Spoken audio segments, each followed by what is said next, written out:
I behaved in a way that I've never behaved before in my life. I mean, the swearing, the profanity, just, raised voice, way out of character for me. And while it was happening, I was even feeling like, this is wrong, man.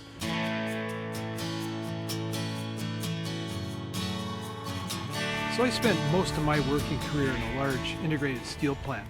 And I was in charge of what was called a galvanizing line, a large steel processing line used to coat steel with zinc. And on this particular occasion, we were just getting set up to go into a special run, high quality run.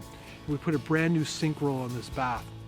Bang, the roll fails. It actually literally fails. It breaks. One of these bearings breaks right off the end, the bearings that it rotates. Phone up the shop kind of leader over and his planner person. It became evident to us that what had happened is this guy had made a conscious choice, the planner, to use a different material. He was out of the proper material in his stores. I had a nuclear meltdown. I just exploded at this guy. I mean, I let him have it with everything that I had. And I behaved in a way that I've never behaved before in my life. I mean, the swearing, the profanity, just, raised voice, way out of character for me. And while it was happening, I was even feeling like, this is wrong, man. But I did it. And they kind of slunked away with their tail between their legs.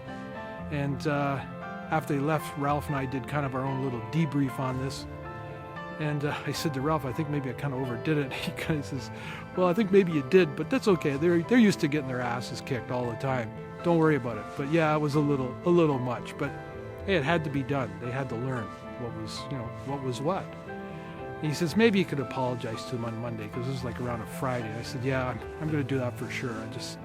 Let me settle on it on the weekend. Come in early, as I always do, and Ralph was already in, and I went to see Ralph, said, everything's running okay over the weekend. We got a new repaired roll in and everything.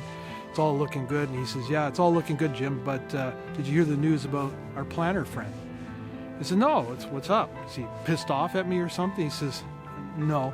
He says, he ended up in the hospital on the weekend. I said, he ended up in the hospital. Is he okay? And Ralph says, well, not really. He contracted flesh-eating disease. He passed away on the weekend.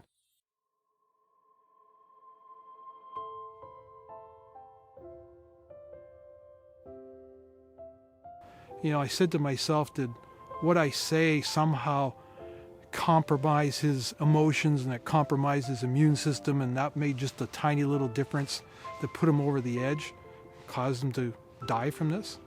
I'll never know. I've made peace with myself over this, and I've said to myself, probably not, but still it lingers in your mind.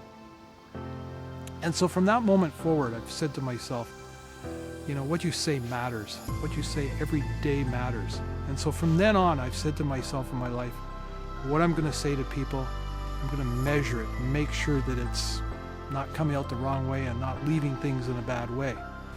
And I realize as we go forward into the big unknown of the next several weeks, months probably, none of us know what's going to happen.